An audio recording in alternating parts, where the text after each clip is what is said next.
Arthritis తో పాటు ఇతర రుమాటిక్ మస్క్యులర్ స్కెలిటల్ వ్యాధుల గురించి ప్రపంచవ్యాప్తంగా అవగాహన పెంచడానికి ప్రతి సంవత్సరం అక్టోబర్ 12న ప్రపంచ ఆర్థరైటిస్ డేని జరుపుకుంటారు. ఈ సంవత్సరం ఇన్ఫార్మ్డ్ చాయిసెస్ బెటర్ అవుట్కమ్స్ అనే నినాదంతో వస్తున్నారు. ఆర్థరైటిస్ కి దారితీసే పరిస్థితులు మనుషుల జీవితాలపై ఏ విధంగా ప్రభావం చూపుతుంది, అవగాహన కల్పించడమే ఈ రోజు లక్ష్యం. ముందస్తుగానే ఆర్థరైటిస్ ని కనిపెట్టడం, దానికి ఎలాంటి చికిత్స చేయాలో ప్రజలకు తెలపడాన్ని ఈ రోజు హైలైట్ చేస్తారు. ప్రపంచవ్యాప్తంగా మిలియన్ల మంది ప్రజలు ఆర్థరైటిస్ తో బాధపడుతున్నారు. మెరుగైన ఆరోగ్య సంరక్షణ సేవలు, సహాయక వ్యవస్థలు, నివారణలు, చికిత్సల గురించి ఆర్థరైటిస్ ని పూర్తిగా తెలుసుకోవడం కోసం ఈ రోజును ప్రత్యేకంగా తీసుకొచ్చారు. రెండు ఎముకలు కలిసే కీళ్ల మధ్యలో నొప్పి, మంట, వాపు కలిగించే పరిస్థితిని ఆర్థరైటిస్ అంటారు. ఇది ఏ కీళ్ల మధ్య జరిగే సంఘర్షణకైనా వర్తిస్తుంది. కానీ ఎక్కువగా మోకాళ్లలోనే ఈ సమస్య ఎక్కువగా ఉంటుంది. ఆర్థరైటిస్ లో 150 కంటే ఎక్కువ రకాలు ఉంటాయి. వాటికి వేరువేరు కారణాలు, వేరువేరు చికిత్సలు ఉంటాయి. ఆర్థరైటిస్ లో ప్రధానంగా ఆస్టియో ఆర్థరైటిస్, రొమటైడ్ ఆర్థరైటిస్ అని 2 రకాలు ఉంటాయి. వృద్ధాప్యంలో మోకాలు, తుంటి కీళ్లు అరగడం వల్ల ఆస్టియో ఆర్థరైటిస్ వస్తుంది. రొమటైడ్ ఆర్థరైటిస్ లో రోగనిరోధక శక్తి ఎదురు తిరగడం వల్ల కీళ్ల దగ్గరున్న కణాలన్నీ ఇన్ఫ్లమేషన్ కి గురై వాచిపోతాయి. చేతులు, వేళ్లు, మణికట్టు, కాళ్లు ఇలా కీళ్ల భాగాలతో పాటు శరీరంలోని ఇతర కణజాలాలు అలాగే కండరాల మీద దీని ప్రభావం ఉంటుంది. ఆర్థరైటిస్ రావడానికి కొన్ని సాధారణ కారణాలు చూసుకున్నట్లయితే పాత వ్యాధులు, ఇన్ఫెక్షన్లు, జన్యుపరంగా లోపాలు, గాయాలు కావడం, కీళ్ల వాడకం ఎక్కువగా ఉండడం, వయసు పెరిగే కొద్దీ అరుగుదల ఉండడం వంటివి ఎక్కువగా కనిపిస్తాయి. రుమటాయిడ్ ఆర్థరైటిస్, దీన్నే మనం కీలవాతం అని కూడా అంటాము. సో ఈ రుమటాయిడ్ ఆర్థరైటిస్ ముఖ్యంగా మేల్స్ లో కంటే ఫీమేల్స్ అంటే లేడీస్ లో ఎక్కువగా కామన్ గా మనం ఇది చూస్తూ ఉంటాము. సో ఇది ఆటో ఇమ్యూన్ డిజీజ్.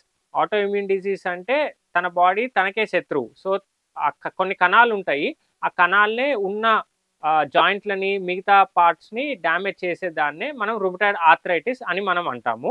సో ఇది కొన్నిసార్లు వంశపారపర్యంగా కూడా ఇది వస్తూ ఉంటుంది. ఫుడ్తో కానివ్వండి, లేదా ఇంతకుముందు ఏదైనా దెబ్బ తగిలినా కానివ్వండి, వాటికి ఈ ఆర్థరైటిస్కి అయితే సంబంధం లేదు. వయసుతో పాటు వచ్చే ఆర్థరైటిస్ని మనం ఆస్టియో ఆర్థరైటిస్ అని మనం అంటాము. అదే యూరిక్ యాసిడ్తో వచ్చే ఆర్థరైటిస్ని మనం గౌటీ ఆర్థరైటిస్ అని మనం అంటాము.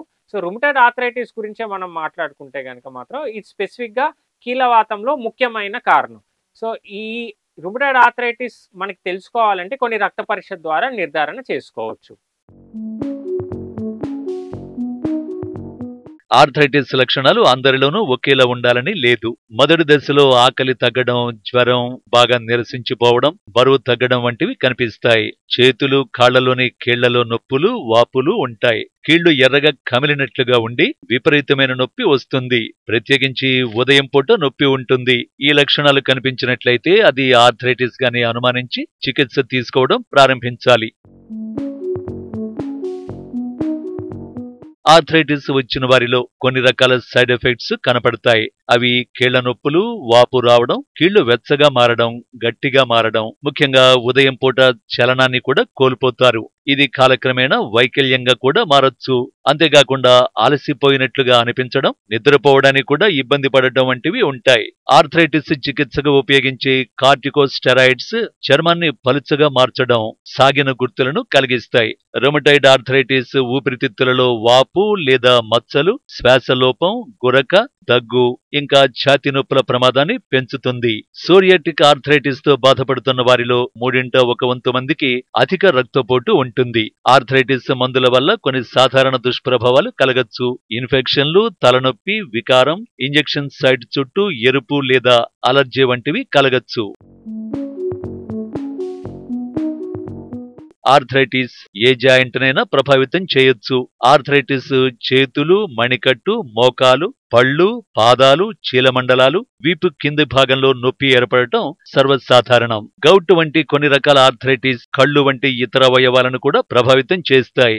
ఆర్థరైటిస్ కు సరైన చికిత్స అయితే లేదు, కానీ ముందే గుర్తించి చికిత్స తీసుకోవడం వల్ల ఎక్కువగా కీళ్ల అరుగుదల కాకుండా చూసుకోవచ్చు. అంతేకాకుండా ఆర్థరైటిస్ కి మందులు, స్టెరాయిడ్ ఇంజెక్షన్లు, జీవనశైలిలో మార్పులు, joint fusion, joint replacement, tendon transfer వంటి సర్జరీలు అందుబాటులో ఉన్నాయి. కొన్ని రకాల పెయిన్ కిల్లర్స్, ఎన్ఎస్ఏఐడి క్రీములు వంటివి చికిత్సలో భాగంగా ఉన్నాయి. ఆర్థరైటిస్ ని తగ్గించే ఆహారాలంటూ ఏమీ లేవు. కానీ ఆరోగ్యకరమైన ఆహారం తీసుకోవడం వల్ల సైడ్ ఎఫెక్ట్స్ ఎక్కువగా లేకుండా చూసుకోవచ్చు. ఇలా ఆరోగ్యకరమైన ఆహారాలను చూసుకున్నట్లయితే సాల్మన్, ట్యూనా, ట్రౌన్, మాకెరెల్ వంటి ఒమేగా-3 కొవ్వు ఆమ్లాలు ఎక్కువగా ఉన్న ఆహారాలు తీసుకోవడం వల్ల ఆర్థరైటిస్ కి నొప్పి, వాపును తగ్గించడంలో ఉపయోగపడతాయి. యాంటీ ఆక్సిడెంట్లు, కాల్షియం అధికంగా ఉండే ఆకుపచ్చ కూరగాయలు తినడం వల్ల ఎముకల దృఢత్వానికి ఉపయోగపడతాయి. బ్రోకలీ, బ్రసెల్స్ మొలకలు, క్యాబేజీ, బోక్చోయ్, కాలీఫ్లవర్ వంటి కూరగాయలలో సల్ఫోరాఫిన్ ఉంటుంది. ఇది మంటను తగ్గించడానికి, మృదులాస్థి దెబ్బతినకుండా ఉండడానికి ఉపయోగపడుతుంది. ఎక్కువ పండ్లు, కూరగాయలు, చేపలు, పౌల్ట్రీ, అలాగే తృణధాన్యాలు, గింజలు, విత్తనాలు ఎక్కువగా తినాలి. వయసు పెరుగుతున్న వారిలో మోకాళ్ళ నొప్పులు రావడం సహజం.